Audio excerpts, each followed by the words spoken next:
we go, Chargers Nation. Bolt the fuck up.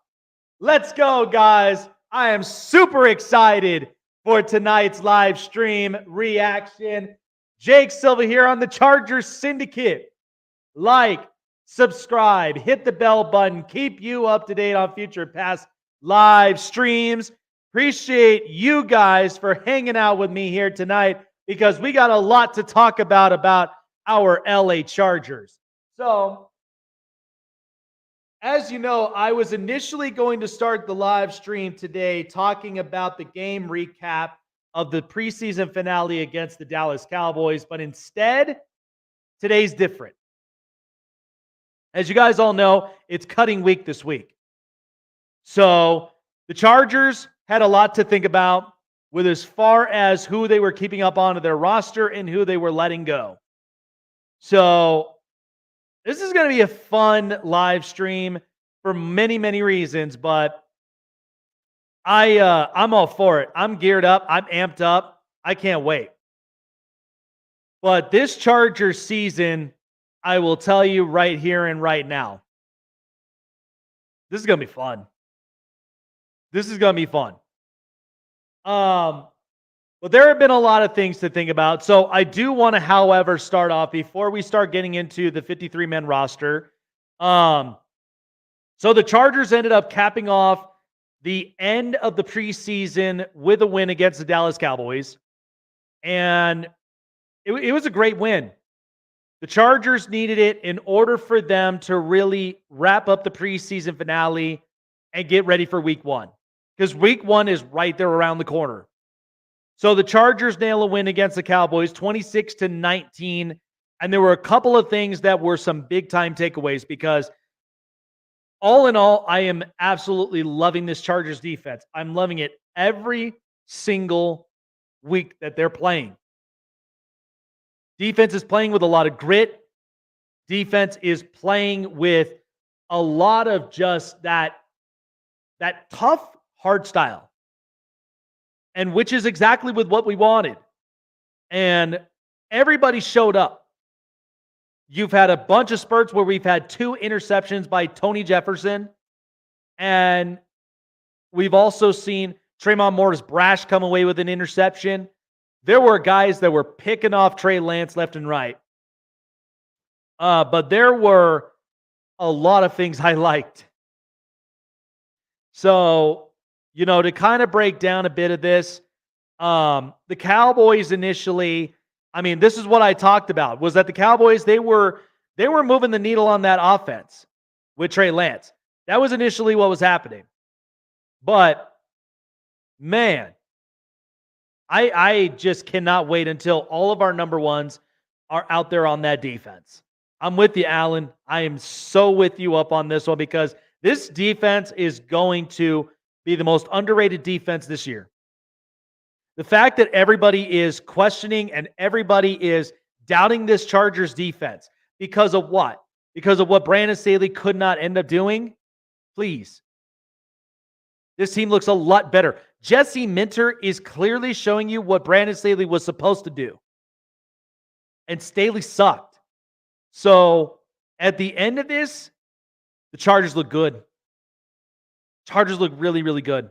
We saw a lot of spurts, too, to where our offense started really clicking on all cylinders. Simi Fehoko came away with a big-time play and got a touchdown in the end of it. A fun trick running play with Darius Davis coming away with that 70-yarder on that one carry was really impressive. But we're starting to see a lot of our guys get involved. Finally. But there is a bunch that I do want to end up breaking down because our 53-man roster is officially out. And there is a lot to really break down. I was doing shorts all day today because of the amount of cuts that we went through. And there are some surprises here.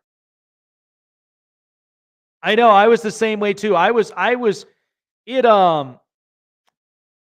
It sucked that Tremont Morris-Brash didn't end up making the 53-man roster, but I do believe that if he clears waivers, I do think that they'll bring him back onto the practice squad because at least that guy can come in on an injury reserve and he can honestly help out this defense any way that he can. He's a great option, and he's really showed up his stuff. So to kind of break this down, I'm going to bring this up on my Twitter. And good kudos to a lot of my good guys as well, giving us a lot of these updates. So we're going through the 53-man roster here in just a moment. But initially, this is how the day was. It first started when I had the first short where Zach Hines was released. And then it started out with Savion Jackson, and then initially went on and on.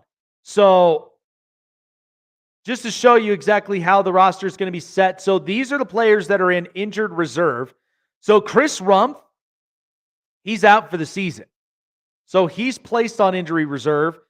Tyler McClellan, by the way, the rookie, man, he looked really good. But he's put on reserve along with rookie Chris Collins from Minnesota and also Bucky Williams.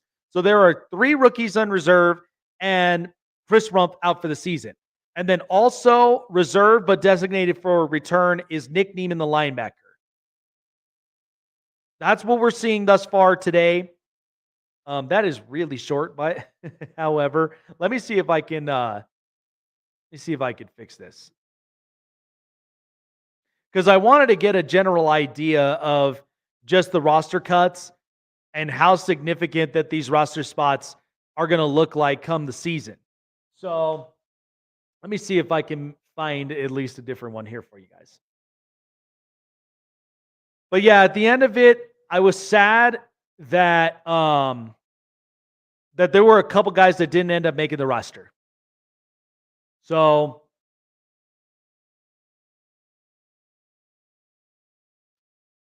it was hard. It was really hard. But okay. So these were the players that ended up getting waived here today that are placed up on waivers. And if they don't end up getting picked up, they'll initially come back and be put up on the practice squad. So to break it down here for you guys, the Chargers have waived 31 players, and it goes as this: Carson Barnhart, Luke Benson, Gerard Clark, Akeem Dent, Elijah Dotson, Andrew Farmer, Tucker Fisk, Jalen Gill, Frank Ginda, Matt Hankins, Thomas Harper, Zach Hines, Christopher Hinton, Savion Jackson, Jeremiah Jean-Baptiste, Cornelius Johnson, Jalen Johnson, Robert Kennedy, Brent Lang, Alex Leatherwood, Shane Lee, Tremont Morris-Brass, CJ Okoye, Willis Patrick, Luis Perez, Jalid Phillips, Isaac Rex, Ty Shelby, Zamari Walton, Isaiah Wooden. And then also the 2 players that were released was Donald Parham and Shaq Quarterman. So to kind of get an idea of at least the players that were waived today, and this was tough because there were at least a couple guys I really liked on this roster.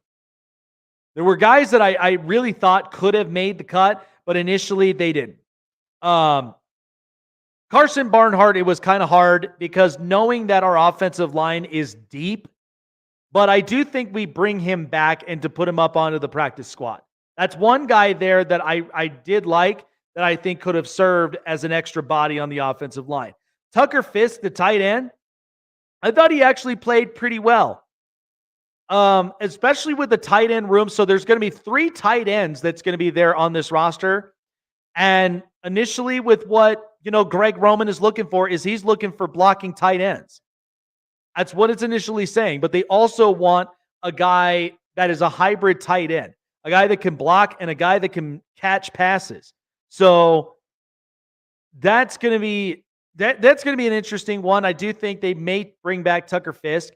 I would like for him to come back. Thomas Harper, the safety, because I thought he actually played tremendous during preseason. I think that with him, Could be a very viable option on our practice squad with injuries. So I think I would totally bring him back because I thought that like with his coverages that he was playing in the safety position was great. I didn't have any problems with that. But a couple guys, I thought Jalen Johnson had a very good preseason. He was getting more involved. I'd bring him back on the practice squad. Shane Lee, by the way, the linebacker, I thought he played great.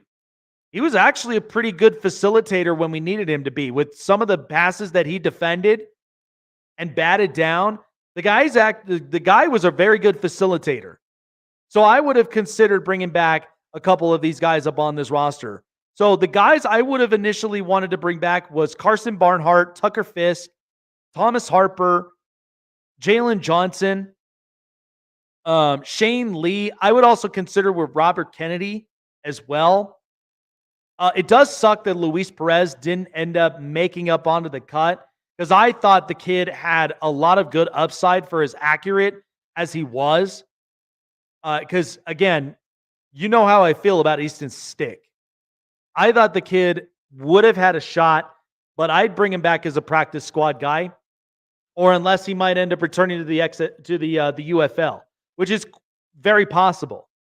Tremont Morris Brash is another one that I bring back because knowing that Chris Rump is out for the entirety of the season, you got to have at least a secondary option there at the edge. So I would think Morris Brash would do very well.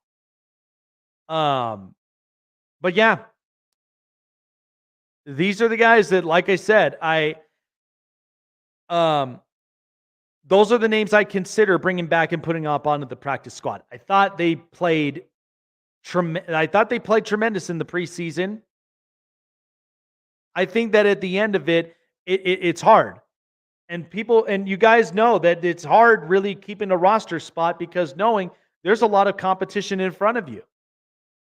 And that's exactly with what preseason, and this is exactly with what training camp does for a lot of these players. But like I said, these are guys that are up in injured reserve. Nick Neiman and Chris Rump out for the season. But you even got Tyler McClellan, who I thought was very tremendous on that offensive line. I could very much see him make an impact in case one of these guys goes down. So it's a lot to think about. But I think in the end, I just think that we've got at least the guys that we know that can shape the roster to make this a winning organization again. So I wish nothing but the best of luck for all these guys. And thank them for being on this roster. And being a part of this experience. Because that's ultimately what it is. It's about being a part of a great, grand experience and knowing that knowing that we basically have coached these guys up with Coach Harbaugh. And they got something out of this. Brash and Fisk are absolute beasts, man. That's why I think they're going to be fitted for the practice squad and come up and maybe potentially elevate on the roster depending on how this shapes up. JT Woods gifted a roster spot. Dump off Telesco, trash. Yeah. And you know what's funny is that I think JT Woods initially, this was his time to shine. And so at the end of the day, I think having like a new regime with Jim Harbaugh and with Jesse Minter, we're going to get the best of our defense, guys. Our defense is going to look legit. But people don't realize. I know. And that's the thing. JT makes this thing because I think this is a make it or break it season for JT Woods. But yeah, Tremont Morris Brash, like I said, I truthfully think he'll clear waivers and he'll come back. I truly believe that. I have full confidence and faith that he will end up clearing the waivers and come back to this roster. Because you're not gonna leave this guy to be up on the waivers for somebody else to pick up. You're going to make sure that he ends up getting into a roster spot at some point down the stretch of the season, and it's going to help for the Chargers moving forward. But yeah, this is a make it or break it season for JT Woods. And if he doesn't end up panning out at the end of it, I mean, it was kind of surprising for a lot of people. It was surprising for me but I see the concept of how this is going to work, because it's make or break for JT Woods. He doesn't break, then he's done. He's going to be off this roster. So, all right. So I'm going to share with you guys the 53-man roster and what it's going to look like for our LA Chargers in 2024. So the 53-man roster is officially here. I looked at this. I thoroughly examined this whole thing, and boy, I like with what I see. Yeah, I mean, yeah, I know. Brash will definitely clear waivers, and that's the hope, man. Yeah, because especially with that pick six, that's my hope, is that they did not only pay attention to that pick six, and but yeah, I think JT Woods, yeah, it's going to be interesting to see how he plays this season. But I doubt he's going to end up getting a lot of the reps, at least a ton of the reps up on defense. So, all right, so to kind of see this, so we got Justin Herbert and Easton Stick as our quarterback room, and you guys already know how I feel about this. I'm not thrilled with Easton Stick being there.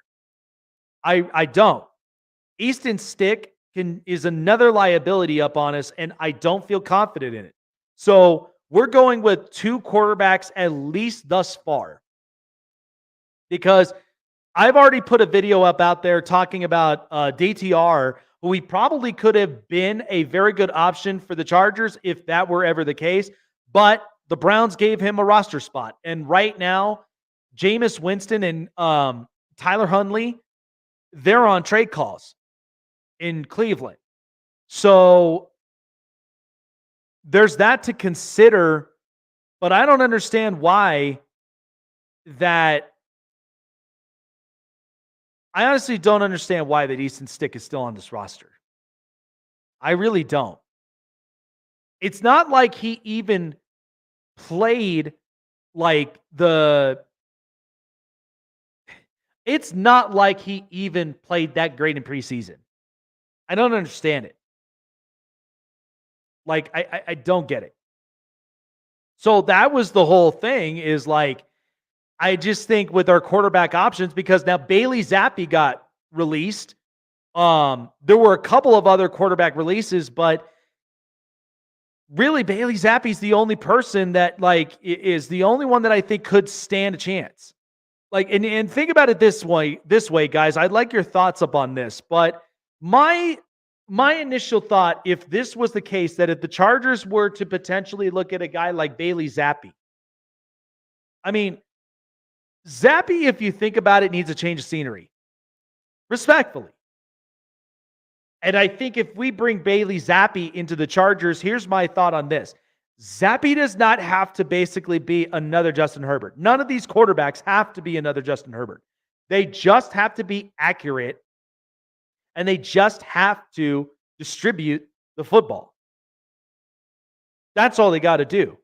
And that's the other thing, too, and even what we talked about, yeah, Alan, when we talked about with Tyler Huntley and with Jameis Winston. Jameis, as you know,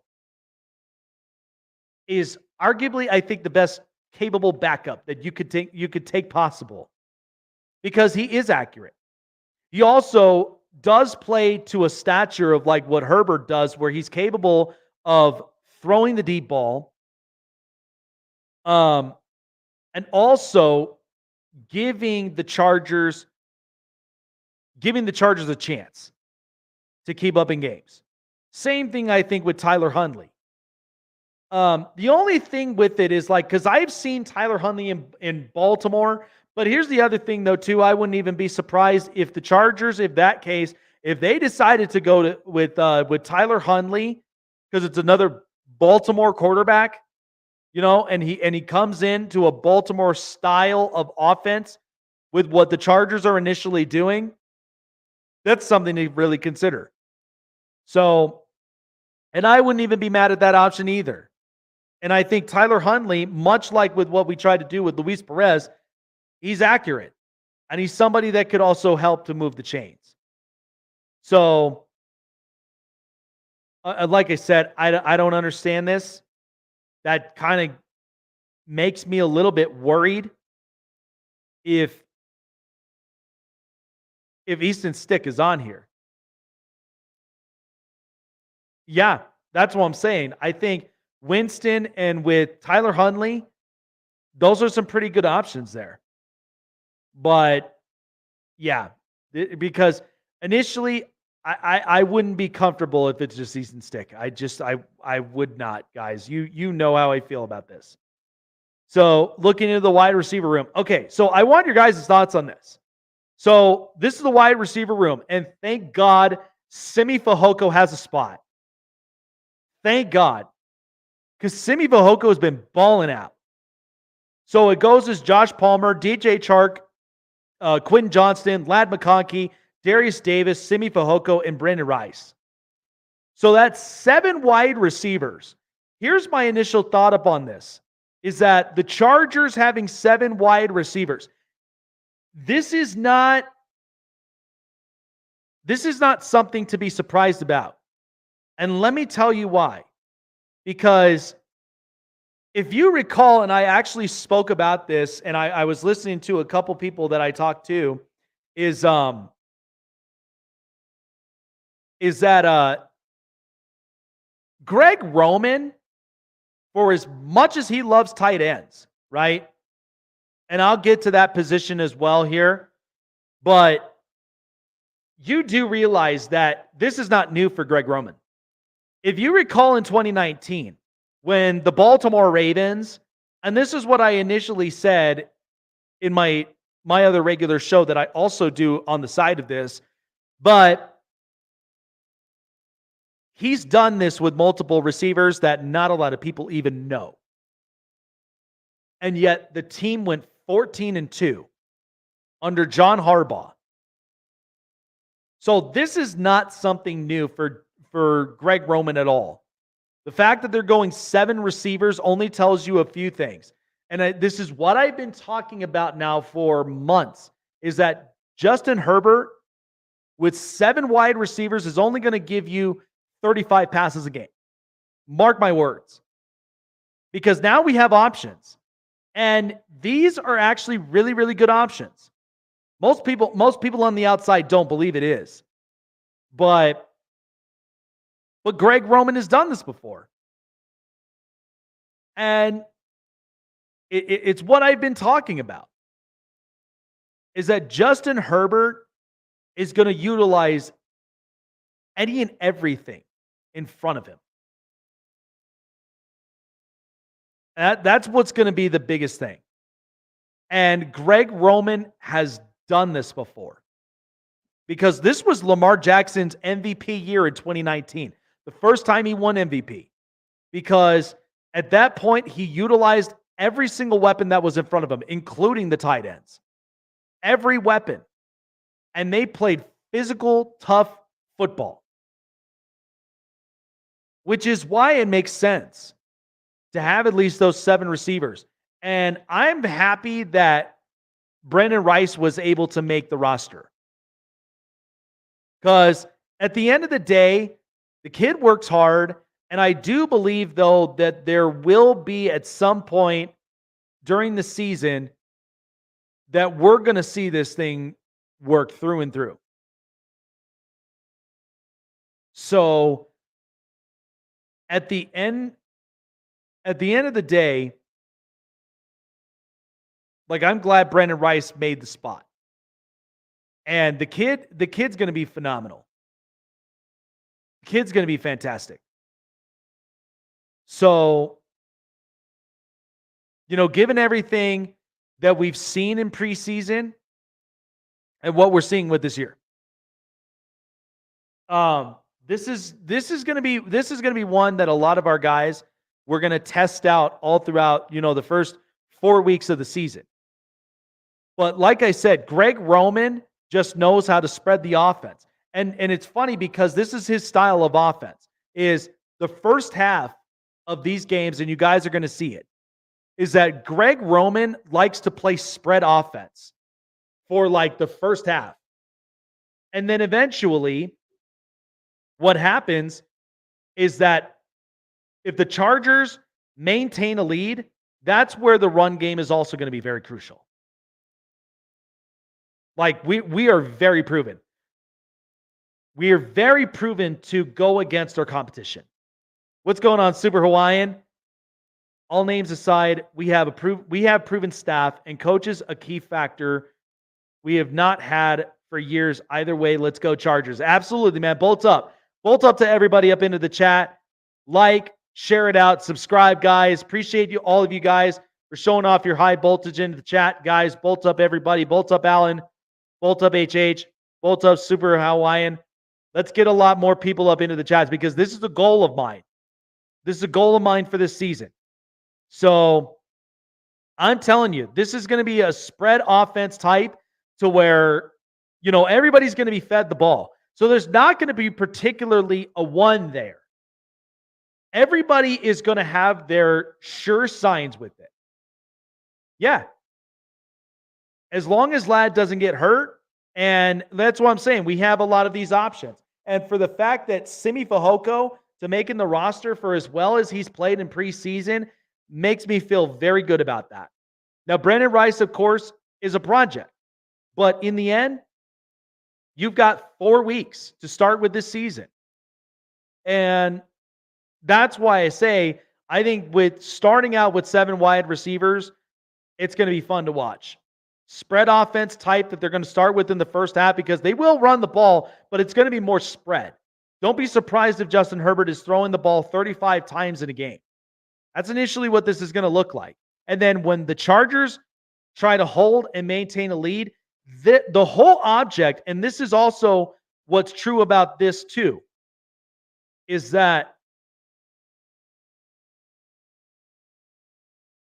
at the end of it, it's going to come down to time of possession.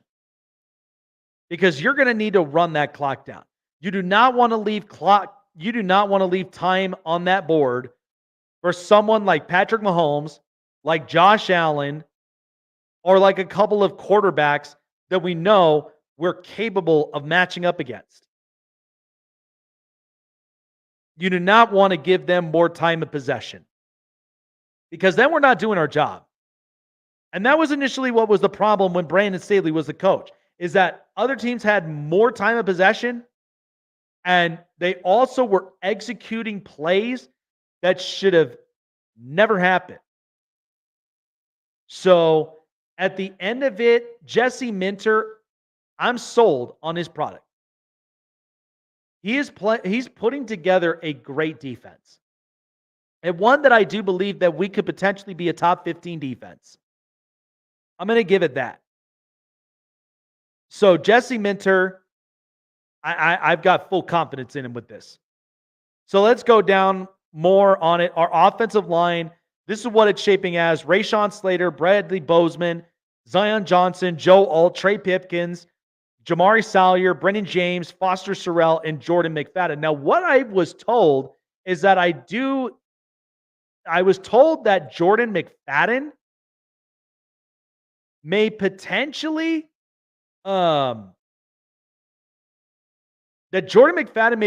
play fullback duties because we're right now without a fullback. So, which is an interesting thing because I also do think with like offensive linemen and just depending on how this really works and shapes up, there's going to be a ton of protection. There's going to be a ton more of protection than you think. So this looks like a solid offensive line, if you ask me. And the fact that our first round pick with Joe Alt, he's already solidifying that right tackle position, but he's also capable of playing other spots as well. This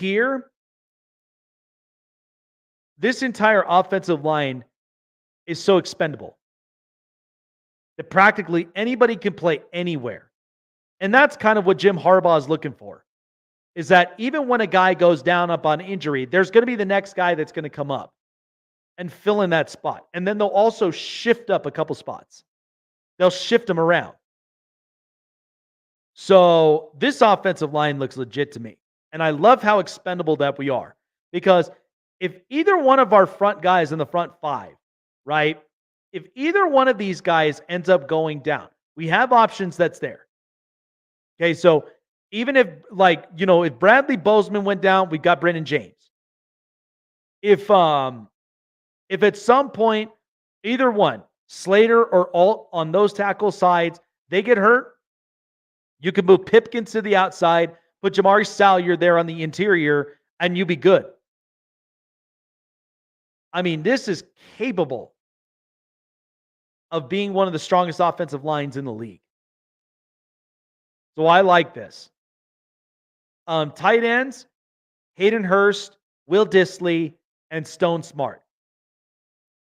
So lots of buzzes around Stone Smart, and I think he actually has shaped up very, very well to being a part of that tight end group. Now, I know how a lot of people felt about Donald Parham, where it was kind of a shocker, but here's the deal. Donald Parham, at the end of the day, was not a blocking tight end. That was where he struggled the most, is that he struggled to block. He was more of he was served more as like a wide receiver, a red zone type wide receiver, if you think about it. Because the size and the length, and not to mention just the toughness he has in the red zone. That's interesting.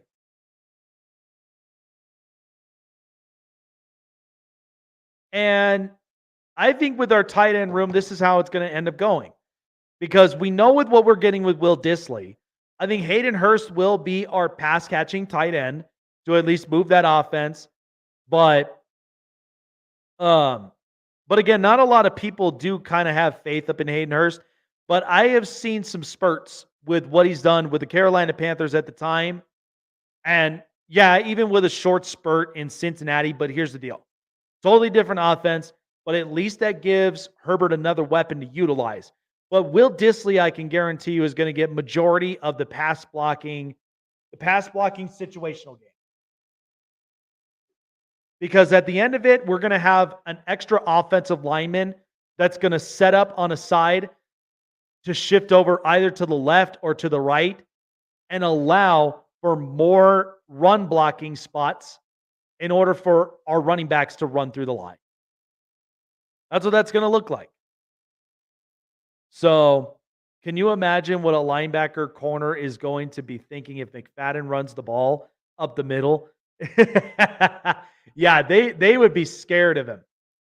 And you know what's funny about this is that even Antonio Pierce even said that they have no idea how to contain that run, by the way. Isn't that funny? He said he has no idea how to contain that run. So, interesting.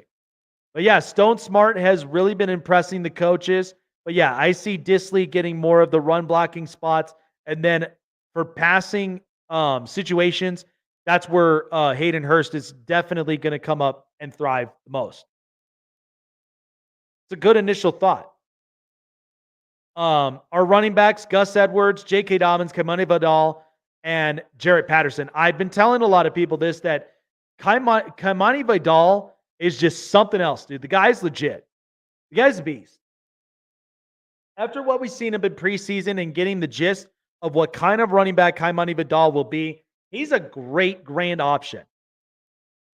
And especially when knowing that we're splitting the carries between J.K. Dobbins and with Gus Edwards, that's going to be another fun running back group to watch too. But Kamani Vidal, I see him in a bunch of situational plays where he could be that pass-catching running back, but also too, give us more yards on the ground or in the air, and especially with the ruthless cuts that he does on the ground. The feet work and everything else.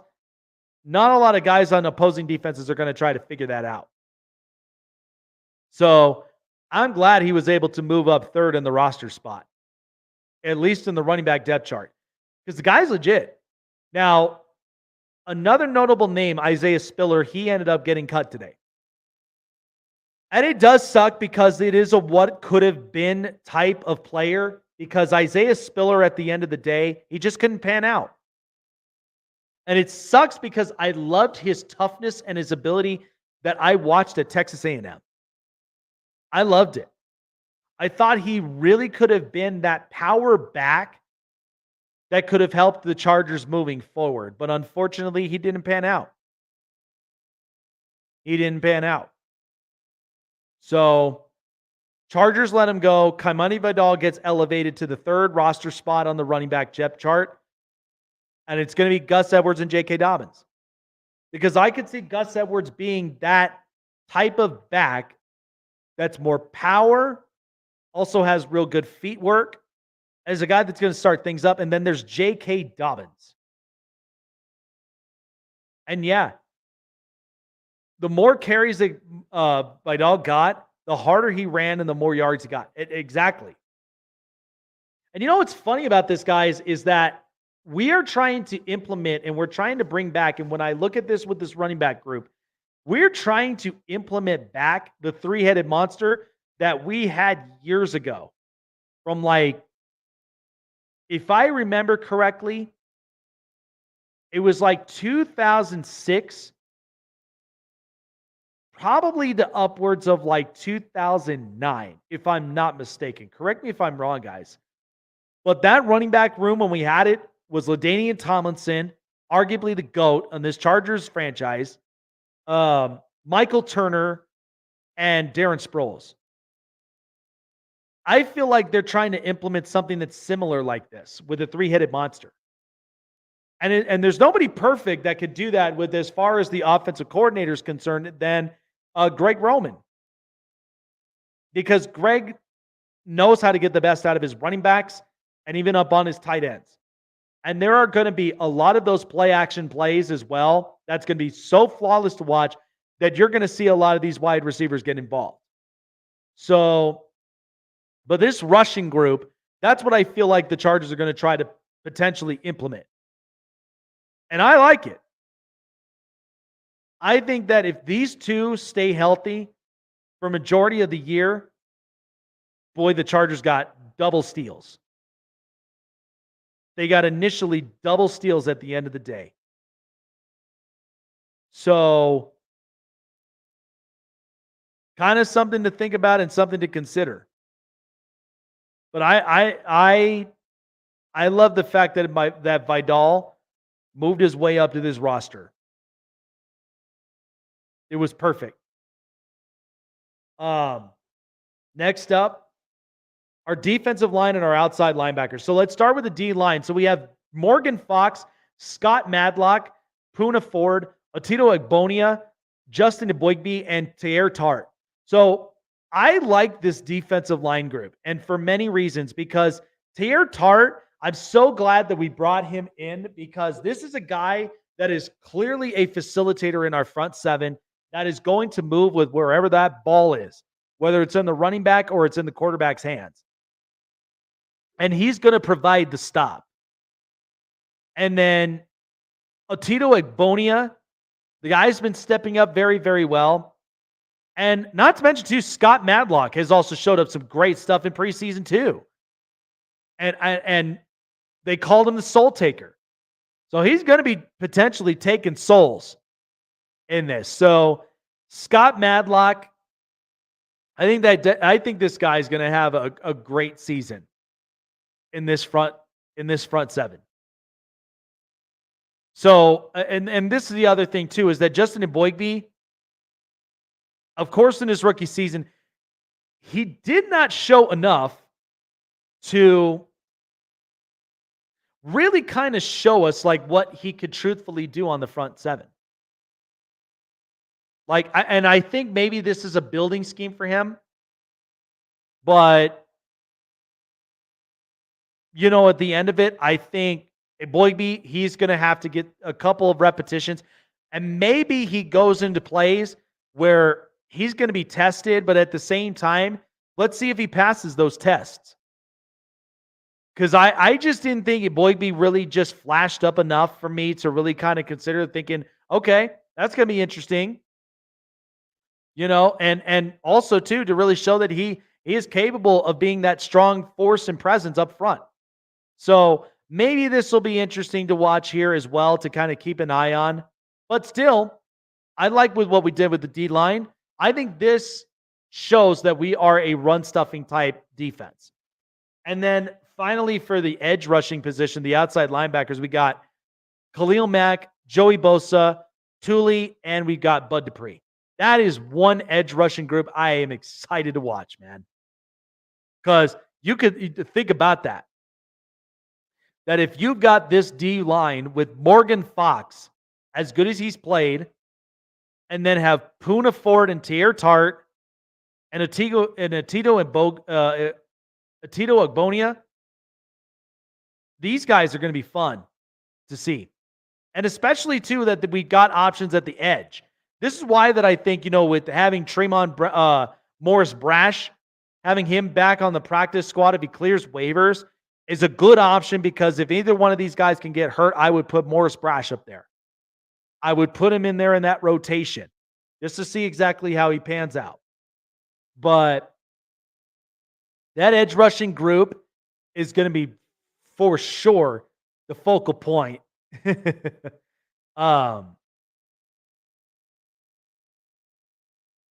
I mean, this is going to be the focal point of our defense right there. Crossing my fingers, they're going to play at least 13, 14 games. Tart's a freaking beast. Good pickup there. Absolutely, he is. Tart brings some interior help. We have not had. Dude is a beast. Yeah, that's what I'm saying. He's going to be a really good facilitator for the interior, especially if they're trying to run the ball up the middle. Not going to happen. And I think Tart is just going to stuff them and stop them in their place. I don't know how much patience Jim's going to have with Boygby. Yeah, I mean, that's the thing is like, they're trying to see, because he did not really give us much to really evaluate on what kind of player Justin Boygby is. So at the end of it, I think he just goes along with this rotation, and we'll see. And I think at the end of the day, we'll see what we got left later on. Because eventually, and again, that may mean we may have to look at other options to continue to strengthen our D line. But again, that's going to be left to be said. But we just got to hope that this kid can really pan out. That's really all that I care about from here. Inside linebackers, Denzel Perryman, Diane Henley, Troy Dye, and Junior Colson. Now, this is another one that I am excited to see how this pans out, because bringing back Denzel Perryman, a familiar face, and then also seeing with what Diane Henley has done, the dude is unstoppable. The dude is an absolute beast. And not to mention, too, Troy Dye has also been a solid pickup as well. From Minnesota, a guy that has so much familiarity with Justin Herbert in Oregon, and then this guy comes in, and he's already a force. Like, I'm glad he made a roster spot. And at the same time, you've also got Junior Colson, the rookie. The Junior Colson, man, like, Navarro Bowman has nothing but great things to say about him. The kid's different. The kid picked up upon the defensive schematics so quickly. Like, the kid's going to be great. And I think Junior Colson, finally, we're going to have that facilitator that we needed at linebacker. And it's been a long time. And especially when you look at the quality of the linebackers from here, because Diane Henley, this is what we've been talking about from last year. Why the hell hasn't Diane Henley gotten any more reps that he should have? That was kind of the part that pissed me off. Because if we're not seeing with what Diane Henley is capable of, and comes into Jesse Minter and he's already blowing everybody away, that should be more than enough. It should. That's where you could see automatically Brandon Staley didn't even pan this thing out. So Diane Henley, that kid I'm going to love watching. And it's so good to have Denzel Perryman back. And hopefully Perryman does stay healthy with the amount of times that we've seen him on the Charger roster and what we've seen, like, because he plays hard. I mean, he's another one that gets after it. I've seen him multiple times. And even from other organizations, when you watched him with the Raiders, you watched him with the Texans, and the time that he had with the Chargers, that guy gets after the ball. So it's good to have at least another veteran there that knows exactly how a system like that works and is capable of getting to a lot of the opposing offensive pieces. The next thing is our safeties in our corner. So the safeties, we have Derwin James, Alohi Gilman, JT Woods, Tony Jefferson, and AJ Finley. Now, I know a lot of us are not really fond of JT Woods making this roster, that we felt that he was gifted that roster spot, but this is a do or die situation. But I'm impressed with Tony Jefferson. The fact that he could come out of retirement and play the way that he has, and then of course to end the preseason finale with 2 interceptions against Trey Lance. That was impressive. It just shows that, like, he hadn't left football. The fact that he can come in and play and make a roster spot was perfect. I'm happy he made that roster spot. Because honestly, I would see more of Tony Jefferson. And by the way, AJ Finley, another one. You know, AJ Finley is a good option. But I would rather see those two than I would see JT Woods. And I think we can all agree. Because, yeah, JT Woods, it's a private year. It's probably going to be much like with what we did with Kenneth Murray. Because Kenneth Murray, at the end of the day, he just couldn't pan out. So I just think, I just honestly think that I think our safety room looks really good. This looks really good. And with how Tony Jefferson had been playing, guy's a beast. And I'm glad he's bringing a lot of that veteran experience to Derwin James and Alohi Gilman. That's going to be fun. Our corners, we got Asante Samuel, Dean Leonard, Christian Fulton, Jazir Taylor, Tarheeb Still, and Cam Hart. Now, you guys already know how I feel about Tarheeb Still and with Cam Hart. Those two guys are going to be very fun to watch when it comes to man-to-man coverage competition. Because those guys are going to be pissing off opposing wide receivers. And the way that they actually played it, too, with Jesse Minter is that they played with a lot of physicality. So Cam Hart, and for somebody that, you know, coming out of Notre Dame, that's literally how it is. It's a tough culture. It's cold.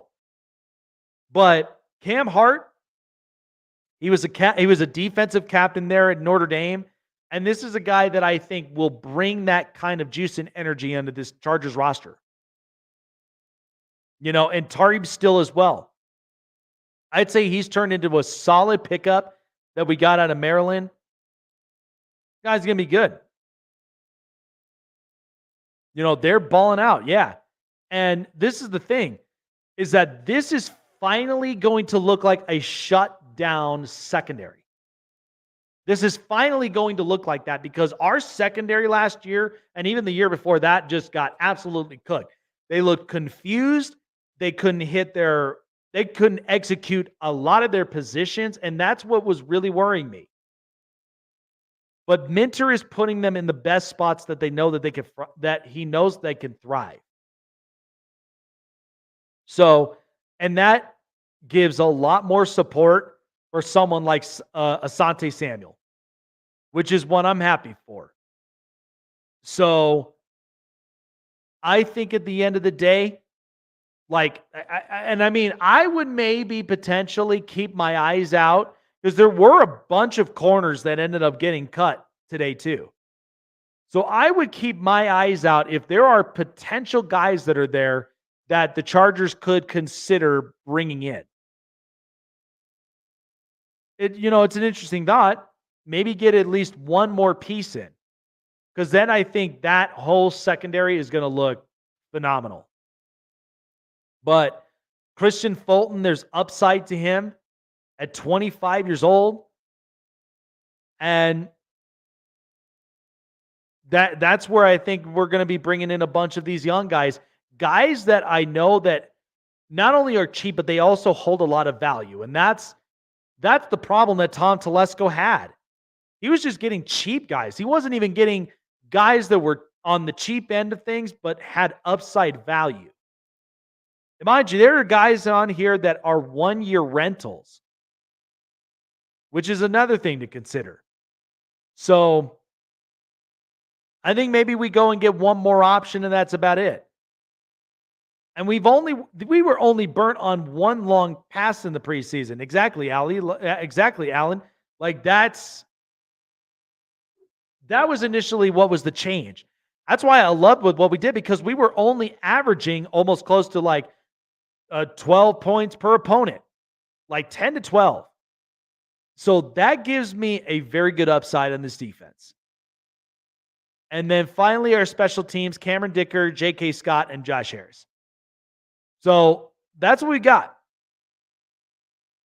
That's what we got at the end of the day. This Chargers roster looks very battle-hardened, without any question. These guys are going to come in and they are going to show why they not only belonged on the roster spot, but why they are going to be so significant from each and every game they play. It is going to be so significant. But this is going to be fun. I just see this to where this Chargers defense is going to get the best. It's going to get the best out of everybody on this roster. And our offense, with the way that things are going to play when it comes to the spread offense, and and then of course running the football as hard as we will be, something to even think about too. I mean, this is a completely different looking. This is a completely different looking core now, and there is no excuses for this, to why we cannot be better. I mean, at the end of the day, this team has something to prove. That's initially with what I look at it, with this whole roster from top to bottom. This roster is going to have something to prove. And the Chargers, they are going to be on the brink of proving to everybody that last year was an absolute fluke. And that it will not end up happening again. Jim Harbaugh is building a lot of grip with this team. And I love with what I saw throughout preseason with this team. And I know that a lot of people, including myself, were questionable about how that offense was going to handle itself, especially without Justin Herbert. Now, again, I'm not sold on Easton Stick, which is why I'm hoping that maybe there's a chance that the Chargers could potentially get a different drafted quarterback or a different quarterback in this room. That's my only initial focus, is that in case if something was to happen, You have to be prepared. So, which is why that I think at the end of this, like the Chargers, this team has every single one of these pieces to really make a run. Yeah, they'll get longer contracts. It's a good and it's a good way to find guys. And that's the funny thing too, is that it's a good way to evaluate to see what pieces we have. That's one good way of looking at it. That's why I'm like, because you'll see with a lot of these GMs that there are some like Tom Telesco who likes more of the multi-year deals. And then you see GMs like Joe Ortiz, who likes 1-year rentals to see what they got and see if they are proven and they're capable of a multi-year contract. You know what I mean? And think about it. Christian Fulton's on a 1-year deal, and the kid's 25. If he has a great season this year, how about a contract extension? There's so many of these guys that are up on 1-year deals, but it's affordable, which only leaves at least money in the cap to maybe potentially go and get somebody in the trade deadline. So that's the one thing that I look at with this Chargers roster, is that it has all of the firepower and the capability to compete with these teams.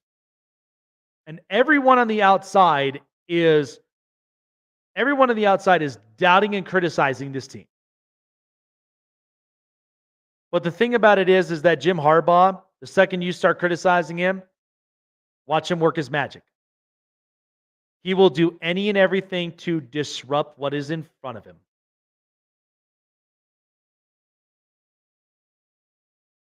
Yeah, Gus Edwards was a 2-year deal.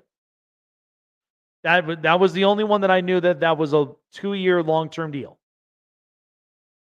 But I'm just excited for week 1 at the end of the day, and I'm excited for this season. Because as you know, that there are a lot of prove-it games here. There's a lot of them.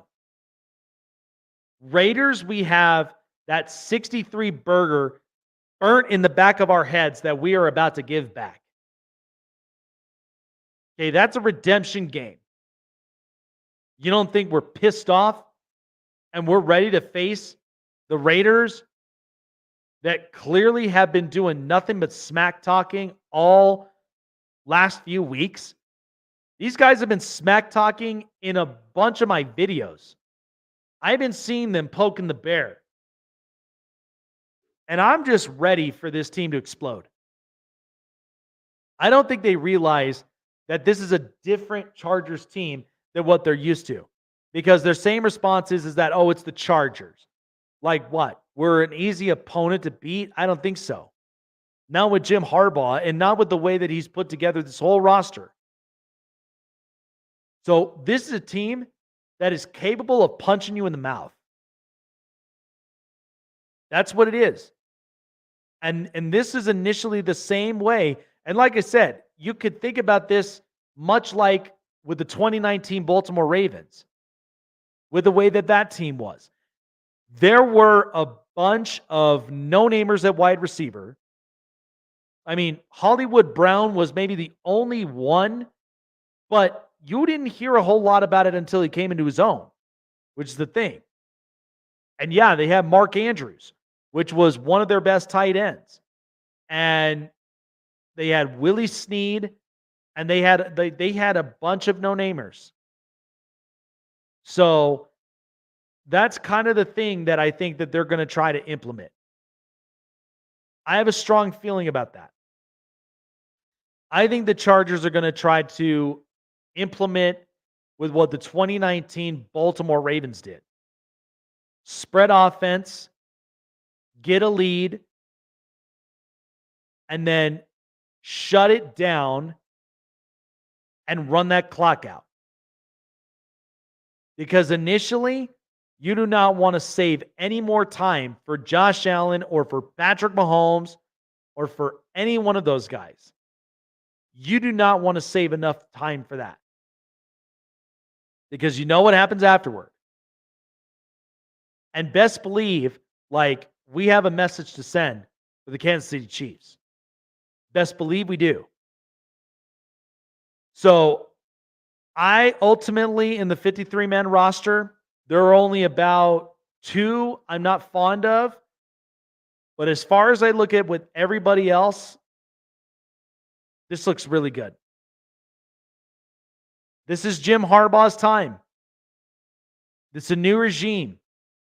This is a new team with a new attitude and a new philosophy. No more charging at the end of the day. Because we got to get charged up to go and attack. We got to get charged up to kick ass against a lot of these teams in the AFC and including in our division. Because the Broncos have something interesting with Bo Nix. But we got to play up to the level that we know that we play well in. You know? And even they've got a great coach. I mean, Andy Reid, Sean Payton, and Jim Harbaugh in the same division, man. We are going to be just fine. And that's why I said, when you think about that, a team playing a spread offense and then running the football efficiently and then the play action, this team's capable of potentially winning 10 games. As long as their foot is on the gas pedal, everybody stays healthy, this team is capable of making it there.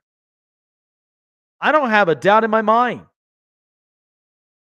So, but I do think there's some key upsides to make of that. And I think at the end of the day, Greg Roman has done this before. Jim Harbaugh, like, he knows what he's up against. Justin Herbert, he's heard all the critics. Enough's enough. This Chargers team is hungry and they are ready to play. They are ready to take souls. Yeah. We got a damn good defense, man. The days of charging are over. We got attitude, we got grit, and we are ready to shove somebody's face in the dirt. That's initially what we're going to do.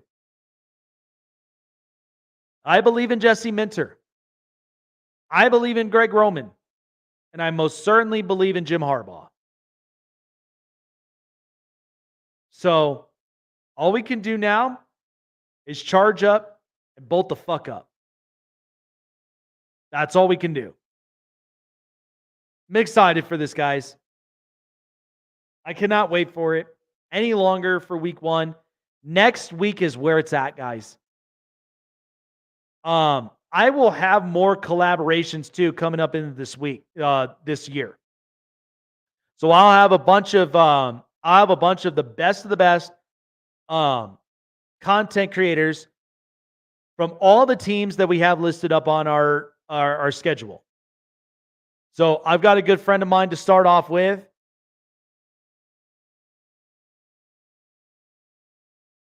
And I'm excited about this. I am excited about this through and through. So I appreciate all of you guys for coming up on here tonight. Appreciate for all of you guys showing off your high voltage in the chat because we need it all season long. We need it. The times of charging is over. The time now for this new era with Jim Harbaugh starts next week. That's where it starts. One game, one opponent, one play at a time. It's time to bolt up, guys. So I'm excited about it. I think at the end of the day, this is This has such an amazing feeling. Better than the last few years. Like this is one that I cannot wait for week 1 to come around the corner. Team with a new attitude, a team with a new philosophy. You guys got to be feeling great about this. So we haven't even taken our first snap, and I'm already excited. So appreciate all of you guys for being on here with me tonight. Enjoy the rest of the week, because next week it is on. It is so on against the Raiders. We're coming back for that 63 burger, and we are going to end up returning the favor. Okay? And we're going to remind them that that game itself was a freaking fluke. So, share the moment with me, guys. Because this starts next week. And there is no turning back from it. It's time to show every single one of these teams what we're made of. We appreciate you guys. Bolt the fuck up. Let's get ready for next week against the Raiders. We'll see you guys on the next live stream here on Charger Syndicate. See you guys. Enjoy the rest of the week. And always remember to bolt up and bolt up strong.